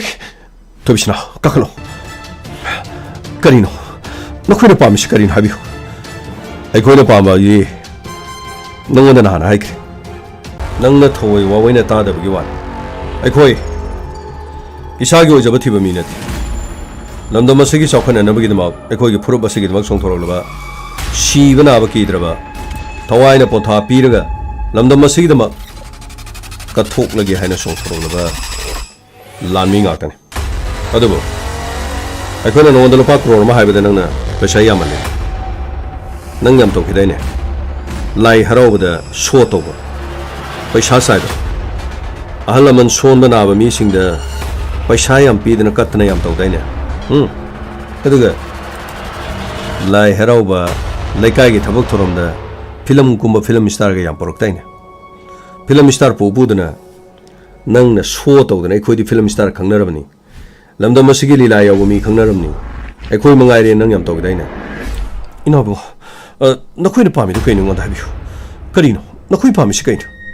akhoi pamba khoi na haikre lupa crore ma haibede lupa lakh yang khaidi yana kre hoji babu da khoi ko to paisa yolok paisa singa do khoi yung kai sage nupi angangi sana sage benati namdam sigi da khoi no honari ba chingda man da leri ba tawde ya da khoi tori singse noi karim ta khanda ba ton ibu 닝땀 영어 룩 오이러브라 ꯑꯗꯨ ꯑꯣꯏꯔꯒꯅ ꯀꯔꯝꯕ ꯌꯥꯎꯂꯨꯞ ꯀꯔꯤꯅꯣ ꯍꯥꯏꯁꯦ ꯌꯥꯎꯂꯨꯞ ꯍꯥꯏꯁꯦ ꯑꯩꯈꯣꯏꯅꯤ ꯑꯁꯦꯡꯕ ꯌꯥꯎꯂꯨꯞ ꯍꯥꯏꯗꯣ ꯑꯩꯈꯣꯏꯅꯤ ꯏꯕꯨꯡꯉꯣ ꯍꯧꯖꯤꯛ ꯃꯇꯝꯗꯗꯤ ꯑꯁꯦꯡꯕ ꯁꯦꯡꯗꯕ ꯍꯥꯏꯕꯁꯨ ꯃꯌꯥꯝ ꯂꯩꯕꯅꯤꯅ ꯅꯈꯣꯏꯅ ꯍꯥꯏꯔꯤꯕ ꯁꯦꯟꯐꯝ ꯑꯗꯣ ꯑꯁꯦꯡꯕ ꯅꯤꯡꯇꯝ ꯂꯥꯎꯂꯨꯞ ꯑꯣꯏꯔꯕꯗꯤ ꯑꯩꯅ ꯍꯣꯠꯅꯔꯤꯕꯁꯦ ꯑꯁꯦꯡꯕ ꯈꯪꯐꯝ ꯊꯣꯛꯏ ꯑꯩꯗꯤ ꯂꯩꯕꯥꯛꯁꯤꯒꯤ ꯀꯠꯊꯣꯛꯄ ꯑꯃꯒ ꯂꯣꯏꯅꯅ ꯑꯩꯗꯤ ꯆꯪꯁꯤꯜꯂꯛꯂꯤꯕꯅꯤ ꯑꯩꯒꯤ ꯑꯁꯦꯡꯕ ꯈꯔꯁꯤ ꯈꯪꯕꯤꯔꯕꯗꯤ ꯑꯩꯉꯣꯟꯗ ꯅꯈꯣꯏꯅ ꯄꯩꯁꯥ ꯗꯤꯃꯥꯟ ꯇꯧꯐꯝ ꯊꯣꯛꯇꯦ ꯑꯩꯗꯤ ꯂꯥꯏꯔꯕꯁꯤꯡꯒꯤ ꯃꯔꯨꯞꯅꯤ ꯁꯦꯟ ꯇꯥꯟꯒꯤ ꯂꯟ ꯊꯨꯝ ꯄꯩꯁꯟꯒꯤ ꯑꯩ ꯑꯣꯏꯖꯧ ꯑꯣꯏꯊꯛ ꯊꯤꯒꯦ ꯍꯥꯏꯗꯨꯅ ꯑꯩ ꯆꯣꯡꯊꯣꯔꯛꯈꯤꯕ ꯅꯠꯇꯦ ꯑꯗꯨ ꯑꯣꯏꯔꯁꯨꯅꯦ ꯑꯩꯈꯣꯏꯅ ꯍꯥꯏꯔꯤꯕ ꯋꯥꯐꯝꯗꯤ ꯅꯪ ꯏꯂꯦꯛꯁꯟ ꯂꯦꯞꯄ ꯃꯇꯝꯗ ꯑꯩꯈꯣꯏꯅ ꯀꯔꯤꯝꯇ ꯊꯤꯡꯕ ꯂꯩꯇꯦ ꯑꯩꯈꯣꯏꯅ ꯅꯉꯣꯟꯗ ꯍꯥꯏꯈꯤꯕ ꯗꯤꯃꯥꯟ ꯑꯩꯈꯣꯏꯅ ꯇꯧꯔꯛꯈꯤꯕꯁꯦ ꯑꯍꯜ ꯂꯃꯟꯁꯤꯡꯅ ꯁꯦꯟꯇ꯭ꯔꯦꯜ ꯀꯃꯤꯇꯤꯅ ꯅꯤꯡꯊꯤꯅ ꯄꯥꯎ ꯐꯥꯎꯅꯔꯕ ꯃꯇꯨꯡꯗ ꯅꯉꯣꯟꯗꯒꯤ ꯂꯨꯄꯥ ꯑꯁꯨꯛ ꯂꯧꯕ ꯌꯥꯔꯦꯁꯨ ꯑꯩꯈꯣꯏ ꯈꯟꯅꯔꯕ ꯃꯇꯨꯡꯗ ꯍꯥꯏꯔꯛꯏ ꯅꯪꯅ ꯃꯤꯌꯥꯝꯒꯤꯗꯃꯛꯇ ꯀꯠꯊꯣꯛꯑꯒ ꯅꯪꯅ ꯇꯧꯔꯤꯕ ꯊꯕꯛꯁꯤꯡ ꯑꯗꯣ ꯑꯩꯈꯣꯏ ꯌꯥꯋꯜꯒꯤꯗꯃꯛ ꯀꯠꯊꯣꯛꯑꯒ ꯑꯩꯈꯣꯏꯒꯤꯗꯃꯛꯇ ꯂꯨꯄꯥ ꯂꯥꯛ 50 ꯄꯤꯕꯗ ꯅꯉꯣꯟꯗ ꯀꯔꯤ ꯑꯣꯏꯒꯦ ꯀꯩꯁꯨ ꯀꯥꯟꯅꯕꯅꯤ ꯍꯧꯖꯤꯛ ꯃꯇꯝꯗ ꯚꯣꯠ ꯂꯦꯞꯄꯗ ꯂꯨꯄꯥ ꯀ꯭ꯔꯣꯔ 10 ꯀꯨꯟ ꯑꯩꯈꯣꯏ ꯂꯣꯏ ꯈꯪꯉꯤ ꯃꯗꯨꯒꯤ ꯃꯅꯨꯡꯗ ꯂꯨꯄꯥ ꯂꯥꯛ 50 ꯑꯗꯨꯁꯨ ꯑꯍꯥꯟꯕ ꯐꯦꯁ ꯃꯁꯤꯒꯤ ꯃꯇꯨꯡꯗ ꯑꯅꯤꯁꯨꯕ ꯐꯦꯁ ꯅꯪꯅ ꯀꯔꯤꯒꯨꯝꯕ ꯏꯂꯦꯛꯁꯟ ꯃꯥꯏ ꯄꯥꯛꯄ ꯇꯥꯔꯒꯗꯤ ꯅꯉꯣꯟꯗꯒꯤ ꯂꯨꯄꯥ ꯀ꯭ꯔꯣꯔ 2 ꯏꯕꯨꯡꯉꯣ ꯑꯩ ꯀꯩꯅꯣꯝꯇ ꯍꯥꯏꯖꯒꯦ ꯅꯈꯣꯏꯅ ꯑꯩꯕꯨ ꯂꯥꯟꯅ ꯎꯔꯦ ꯑꯩꯗꯤ ꯏꯂꯦꯛꯁꯟ ꯀꯥꯔꯕ ꯃꯇꯨꯡꯗꯗꯤ ꯅꯈꯣꯏꯗꯅꯦ ꯂꯨꯄꯥ ꯑꯃꯠꯇꯁꯨ ꯄꯤꯕ ꯉꯝꯃꯣꯏ ꯑꯗꯨꯒ ꯑꯩꯗꯤ ꯃꯤꯌꯥꯝꯒꯤ ꯂꯟ ꯄꯨꯝꯅꯃꯛ ꯃꯤꯌꯥꯝꯒꯤ ꯀꯅꯥꯒꯨꯝꯕ ꯑꯃꯠꯇꯗ ꯑꯩꯒꯤꯁꯨ ꯅꯠꯇꯦ ꯑꯩꯅ ꯑꯔꯦꯝꯕꯗ ꯄꯩꯁా ꯑꯃꯠꯇ ꯁꯤꯟꯅꯔꯣꯏ इलेक्शन काद्रिङैदा ꯑꯩꯈꯣꯏꯗ ꯍꯧꯖꯤꯛꯇꯤ ꯍꯥꯟꯅ ꯑꯃꯨꯛ ꯄꯥꯎꯔꯝꯅꯤ ꯐꯔꯦ ꯃꯗꯨꯅ ꯍꯌꯦꯡ ꯇꯨꯡꯗ ꯂꯥꯛꯈꯅꯕ ꯍꯥꯏꯕꯗ ꯍꯧꯖꯤꯛ ꯑꯩꯈꯣꯏ ꯂꯥꯏꯉꯩꯁꯤꯗ ꯂꯨꯄꯥ ꯂꯥꯛ 50 ꯄꯨꯊꯣꯛꯄꯤꯔꯣ ꯀꯥꯈꯠꯂꯣ ꯃꯊꯛꯇ ꯀꯥꯈꯠꯂꯣ ꯑꯗꯨꯒꯅꯦ ꯍꯩꯁꯤꯡꯗꯅ ꯄꯨꯂꯤꯁꯇ ꯄꯥꯎ ꯄꯤꯁꯜꯂꯕ ꯑꯗꯨꯒ ꯑꯃꯗ ꯇꯥꯛꯁꯟꯒꯦ ꯈꯟ ꯇꯥꯔꯒꯗꯤ ꯑꯐꯕ ꯑꯣꯏꯔꯣ ꯑꯩꯅ ꯄꯥꯏꯖꯔꯤꯕ ꯈꯨꯠꯂꯥꯏꯁꯤ ꯁꯥꯟꯅꯄꯣꯠ ꯅꯠꯇꯦ ꯁꯤ ꯎꯕꯤꯔꯦꯅ Sina, ay, kakabyo, mata kakabyo, pesa po to biro. Ay po, kasi mo na to siya, ito na laksa kreda. Mabailay to kring ay siya. Hey, kut ka tayo to ini. Hey, makit ka sila. Hey, ano yan natin? Come on. 샤프토라 아니가 우시타와 이다봐 레가 따라가디 시커브라 나 타이도 망브라 나 라이브 두드가 앞으로 이거 이게 더워야 돼 아더니 샤프토라 아니가 샤노 두부 잘고 있는 애들가 끝까지 타락성 따위 뭐 있다 뭐 그다이도 뭐 메이크업이도 뭐 그다이도 에이 대마 그나마도 속대 낭이 나 프로비스나 거기 그 타락거네 돈들로 세면 먹네요 아두가 아이코인 하리고시 낭이 나 프로비스 야무 오시트라 버리는 마부 그는 보고 따래 아두가 대마 어저께 너무 먹건 다 그래 버리는 폴리스 소이드는 나네 낭이 나 프로바 힝 나머디 아이코이 그때기 힝 라포 파머디 루파 크로라마 프로카다 그래 아두 쇼크네 하이브 뭐 포머드다 그리고 뭐 폴리스 따봐 police तो खबर में तारबा आई कोई फत्ते आएगा न पूरे से कोई हाथ कर चलो मक्खुत से चलो मक्खुत पुंजरो फनी मचन पुंजरो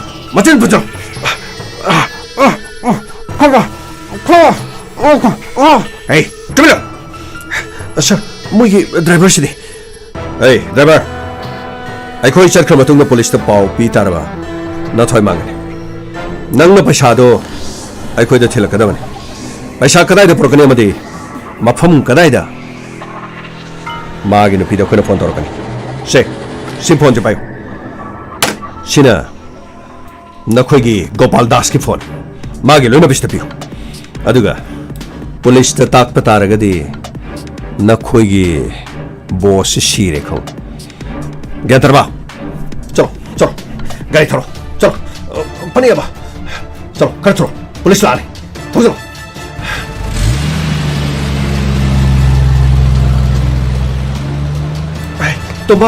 तुम्बा से न कुछ था तो किसी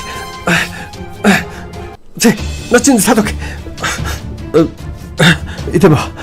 그리노 저 그나 또도시 가만히 있더니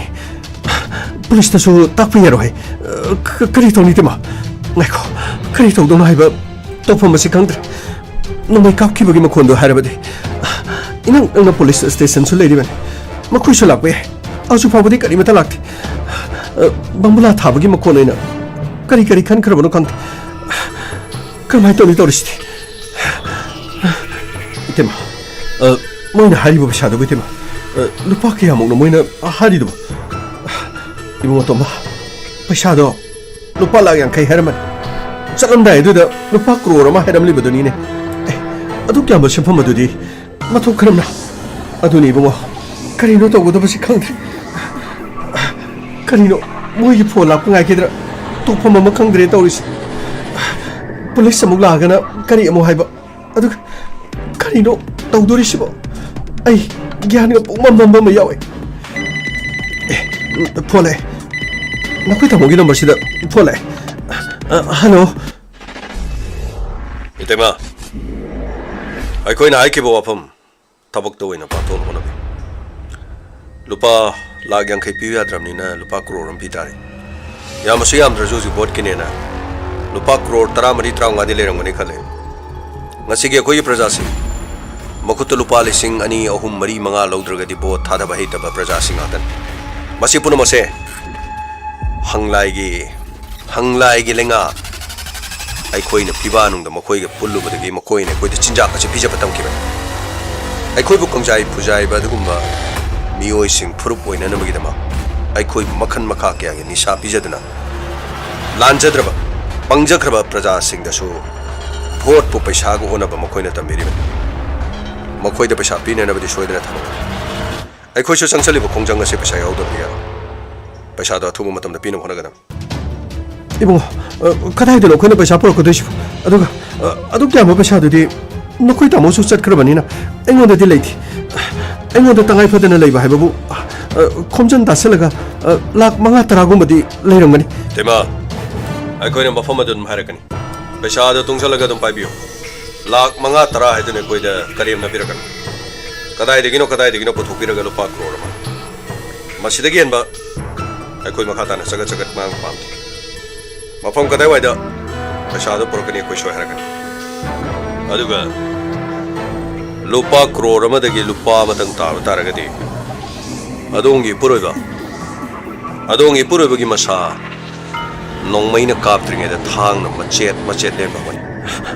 ꯃꯗꯨꯗꯗꯤ ꯇꯧꯕꯤꯒꯅꯨ 이봉아 మధుదతి తోబిగనుకో యారగది మాకి కొంచెం అముక్త తాజకి మా부 수행감 여우더브라 마기 건젤도 아무것도 따지기 ꯌꯥꯝꯅ ꯅꯨꯡꯁꯤꯈ꯭ꯔꯕꯩ ꯋꯥꯅꯤꯅꯦ ꯌꯥꯝꯅ ꯅꯨꯡꯁꯤꯈ꯭ꯔꯕꯩ ꯋꯥꯅꯦꯕ 이봉아 ꯑꯗꯨꯒꯤ ꯅꯠꯇꯦ ꯃꯥ ꯀꯩꯁꯨ ꯇꯧꯗꯦ ꯍꯥꯏꯕꯗꯣ ꯑꯗꯨ ꯈꯪꯅꯅꯕ ꯋꯥꯔꯤ ꯑꯃꯇ ꯁꯥꯟꯅꯖꯒꯦ ꯑꯃꯨꯛꯇ ꯃꯥꯒꯤ ꯈꯣꯟꯖꯦꯜ ꯇꯥꯍꯟꯕꯤꯌꯣ 이봉아 ꯐꯔꯦ ꯁꯦ ꯁꯥꯟꯅꯖꯔꯣ ꯑꯗꯨꯒ ꯐꯖꯅ ꯄꯨꯛꯃꯦꯟ ꯄꯥꯎꯃꯤꯟꯅꯔꯣ ꯑꯗꯨꯒ ꯂꯨꯄꯥ ꯀ꯭ꯔꯣꯔ ꯑꯃꯗꯒꯤ ꯇꯥꯕ ꯇꯥꯔꯒꯗꯤ ꯑꯐꯕ ꯑꯣꯏꯔꯣ ꯂꯨꯄꯥ ꯀ꯭ꯔꯣꯔ ꯑꯃꯗꯒꯤ ꯍꯦꯛ ꯇꯥꯕꯗ ꯅꯊ꯭ꯋꯥꯏꯗꯣ ꯃꯥꯡꯒꯗꯕꯅꯤ ꯁꯦ ꯅꯪꯒꯤ ꯅꯨꯄꯤꯒꯤꯅꯤ ꯋꯥꯔꯤ ꯁꯥꯎ ꯁꯦ ꯃꯣꯏ ꯇꯥꯃꯣ ꯀꯩꯗꯧꯔꯕꯒꯦ ꯅꯪꯕꯨꯁꯨ ꯑꯣꯄꯟ ꯌꯥꯎꯕ꯭ꯔꯣ ꯀꯩꯗꯧꯔꯒꯦꯕ ꯊꯣꯏꯕꯤꯁꯅꯥ ꯑꯩ ꯀꯔꯤꯁꯨ ꯇꯧꯗꯦ ꯊꯣꯏꯕꯤꯁꯅꯥ ꯑꯩꯒꯤ ꯑꯣꯏ ꯊꯪꯕ ꯈꯨꯖꯦꯡ ꯑꯁꯦ ꯃꯈꯣꯏꯗ ꯈꯨꯠ ꯊꯥꯔꯣꯏ ꯍꯥꯏꯗꯅ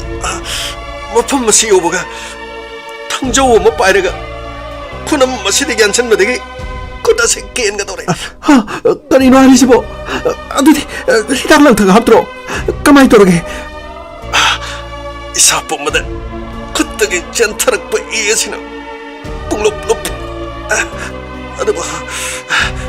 ꯑꯩ ꯀꯗꯥꯏꯗ ꯃꯈꯣꯏꯅ ꯄꯨꯔꯛꯄꯅꯣ ꯈꯪꯗꯦ ꯑꯩ ꯀꯌꯥꯔꯛ ꯍꯟꯅ ꯋꯥꯟꯊꯈꯤꯕꯁꯨ ꯃꯥꯜꯂꯦ ꯈꯨꯠ ꯑꯁꯦ ꯊꯔꯥꯛ ꯌꯥꯟꯗꯨꯅ ꯂꯩꯔꯦ ꯐꯤꯖꯦꯠ ꯑꯃꯅꯗꯤ ꯀꯟꯅ ꯀꯤꯁꯟꯅꯩ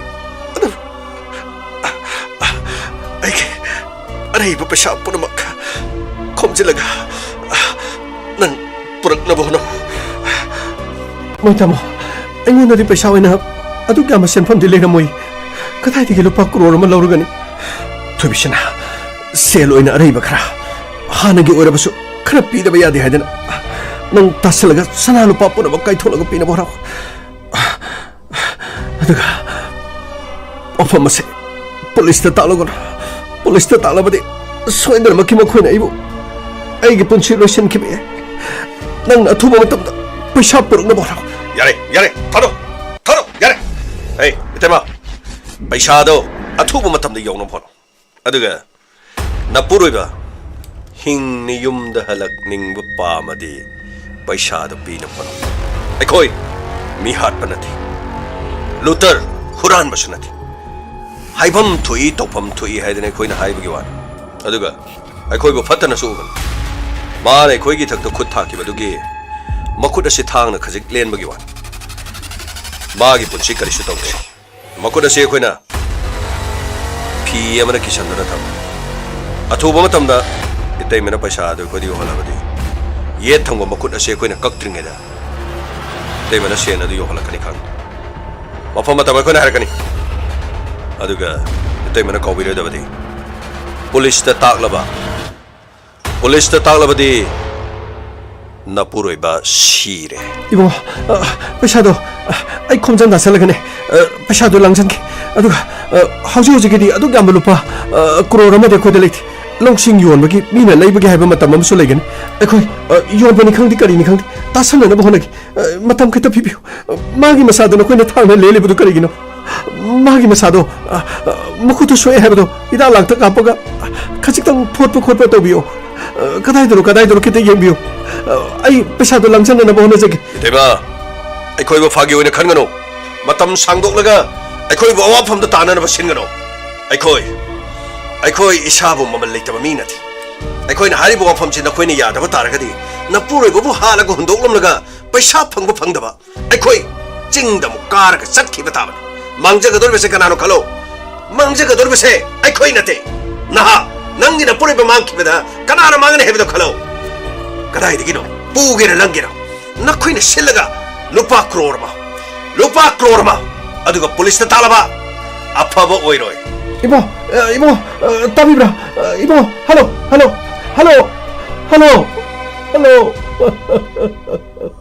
करीनो तौगदोरिबसिबो करीनो लुपा क्रोर मा कदाइदगी लौरगनी अदुगा मागी मखुत्ता थांगना लेले हाइदुबो करीगिनो मफम मसिदगी मखोइना तगत पुबी खरगा करीनो करी तौरिस पुलिस ताले मागी खुदों थीबा पुलिस ताक्त्रे करी तौगनी तौरिबसे आई पैसा अरेब मखै सगै नतैदगी अदुगा अरेब पैसा क्या लेबगे हाइबदु येंगगा आई तासिन्दुना थमखे आई तोंबा लाओ सिदा लाओ ओ इतेमा आइने पैसा सिंगसे अमुक्ता तासन होनगे लेखागी मी ताम यादेको पुलिस तारगने खुदों थीबा थोकन नंगने स्वाइद सुम मी संगप्रो खोपे यंको इतेमा आई यंजगे इतेमा ओइ अफबा नंगी नुपीसिसु अराइब नतिने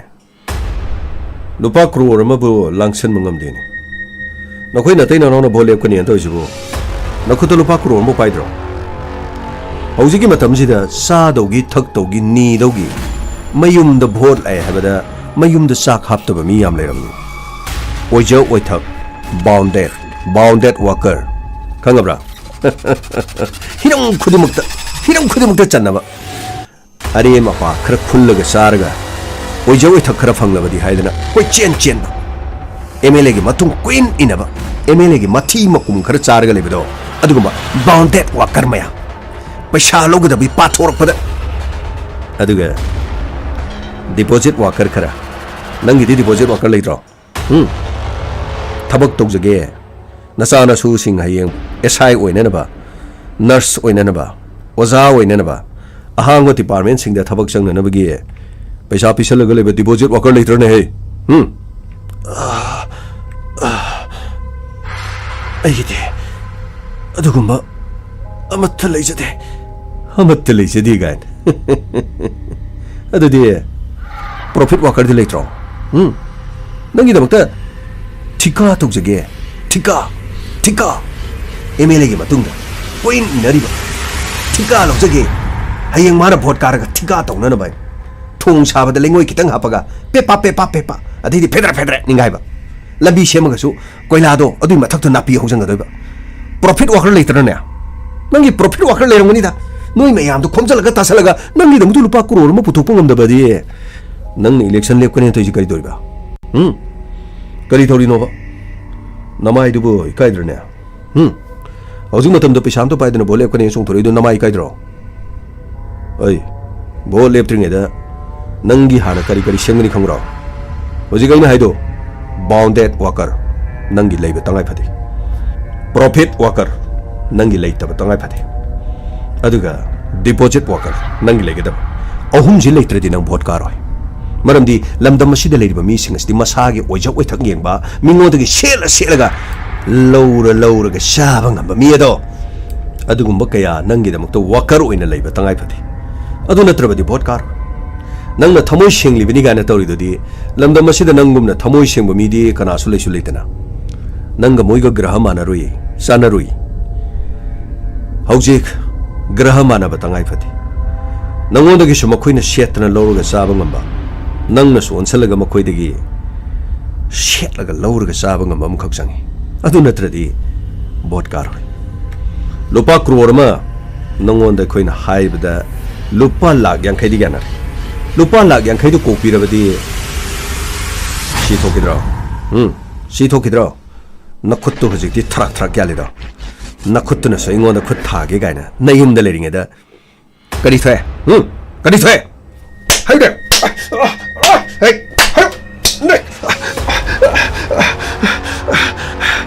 नथ्राइदो लौरु फगदबनि नखोइगुम्बा राजनीति भोट लेपकनि गायना पैसासु पाइदबा नंगी नुपिसना लुपा क्रोर अमा खोमजन मंगमदबगी मोंगदा लै करिगुम्बा मदु खोमजनदबा तारगदि नंग शीर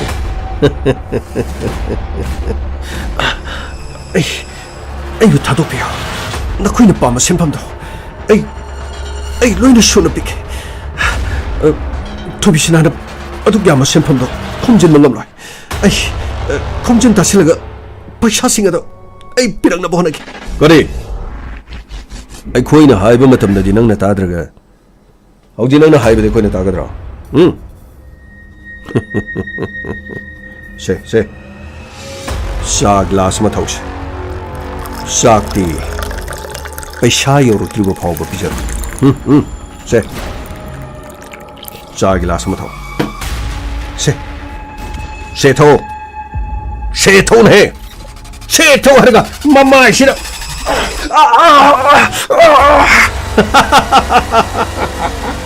कमदोए साब्रा इसिंगदो साब्रो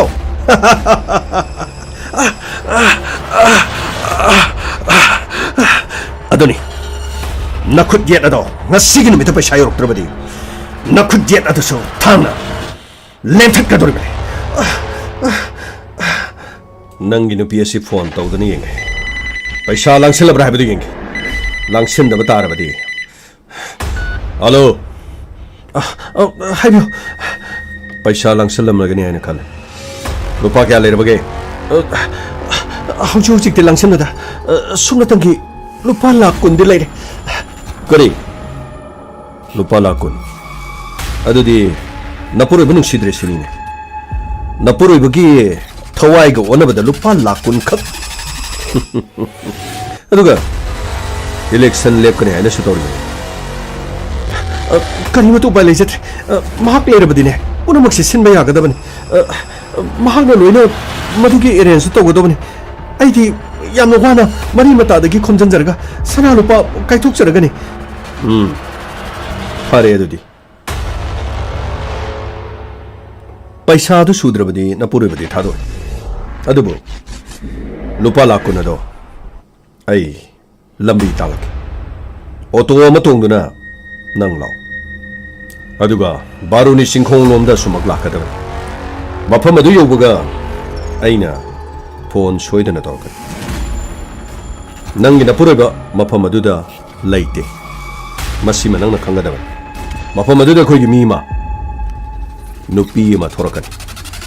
ꯅꯨꯄꯤ ꯑꯗꯨ ꯑꯉꯥꯡ ꯑꯃ ꯃꯈꯨꯠꯇ ꯁꯝꯃꯒ ꯊꯣꯔꯛꯀꯅꯤ ꯃꯇꯝ ꯑꯗꯨꯗ ꯅꯨꯄꯤ ꯑꯗꯨꯗ ꯄꯩꯁꯥꯗꯣ ꯄꯤꯒꯗꯕꯅꯤ ꯑꯗꯨꯒ ꯅꯪ ꯃꯐꯝ ꯑꯗꯨꯗꯒꯤ ꯑꯣꯇꯣ ꯇꯣꯡꯉꯒ ꯂꯥꯛꯀꯗꯕꯅꯤ ꯄꯩꯁꯥꯗꯨ ꯐꯪꯉꯤ ꯍꯦꯛ ꯇꯥꯕꯒ ꯅꯪꯒꯤ ꯅꯄꯨꯔꯣꯏꯕꯒꯤ ꯈꯨꯠ ꯑꯩꯈꯣꯏꯅ ꯀꯧ ꯃꯁꯤꯒꯤ ꯃꯇꯨꯡꯗ ꯑꯋꯥꯠꯄ ꯄꯩꯁꯥꯁꯤꯡ ꯑꯗꯣ ꯅꯪꯅ ꯂꯥꯡꯁꯤꯟꯒꯗꯕꯅꯤ ꯑꯗꯨꯒ ꯑꯩꯈꯣꯏꯅ ꯐꯣꯟ ꯇꯧꯔꯛꯀꯅꯤ ꯃꯊꯪꯒꯤ ꯅꯨꯃꯤꯠꯇ ꯐꯣꯟ ꯇꯧꯔꯛꯄꯗ ꯑꯋꯥꯠꯄ ꯄꯩꯁꯥꯁꯤꯡ ꯄꯤꯗ꯭ꯔꯕꯗꯤ ꯅꯄꯨꯔꯣꯏꯕꯒꯤ ꯑꯁꯤꯕ ꯍꯛꯆꯥꯡ ꯑꯩꯈꯣꯏꯅ ꯃꯐꯝ ꯑꯃꯗ ꯍꯨꯟꯗꯣꯛꯇꯨꯅ ꯊꯝꯒꯅꯤ ꯅꯠꯇꯦ ꯃꯗꯨꯗꯗꯤ ꯇꯧꯕꯤꯒꯅꯨ ꯑꯩꯈꯣꯏ ꯈꯪꯗꯦ ꯄꯩꯁꯥꯁꯤꯡ ꯑꯗꯣ ꯑꯊꯨꯕ ꯃꯇꯝꯗ ꯂꯥꯡꯁꯤꯟꯒꯗꯕꯅꯤ ꯑꯗꯨ ꯅꯠꯇ꯭ꯔꯕꯗꯤ ꯅꯄꯨꯔꯣꯏꯕꯒꯤ ꯑꯁꯤꯕ ꯍꯛꯆꯥꯡ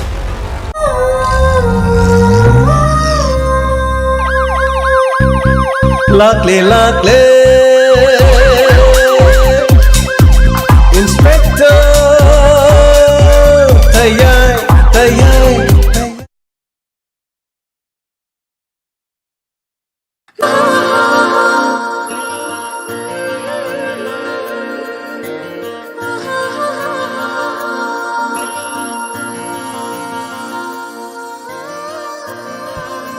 Hanana thagatsari ngasigi Inspector Tayay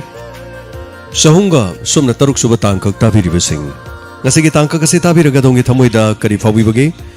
feedback amade comment miyamna pibiyo loinana ngasigi birthday taribasingi yaifa mangol piminasi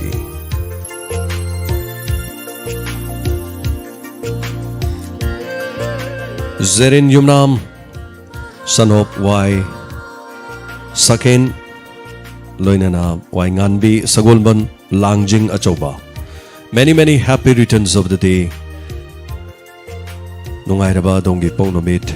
sigida magyai famangol pijari Zerin Yumnam son of Y Saken adongi punchida nungayai faboibiu palem patogi seba matom lom na tobungamba oibiu nada yektaba punchi nungsang boibiu haina yai famangol pijari loinana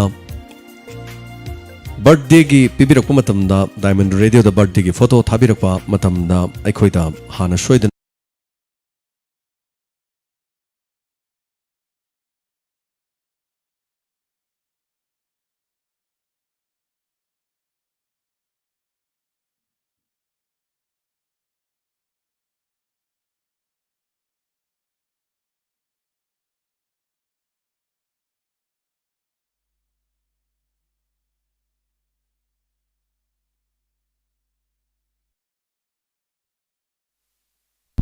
Hojik adama tabikre Inspector Tayaygi Sahunga sumna taruk suba hanjinba tangkak Thauram sandoktuna tahanjariba si 91.2 MHz da sandoksariba Diamond Radio ge thauram ni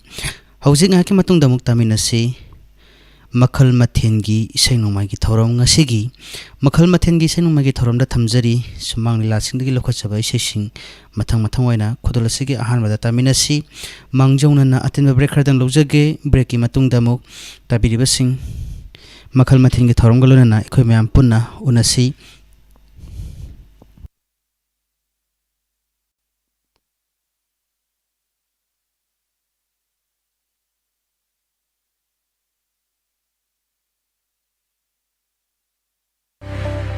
Business loan fangbigani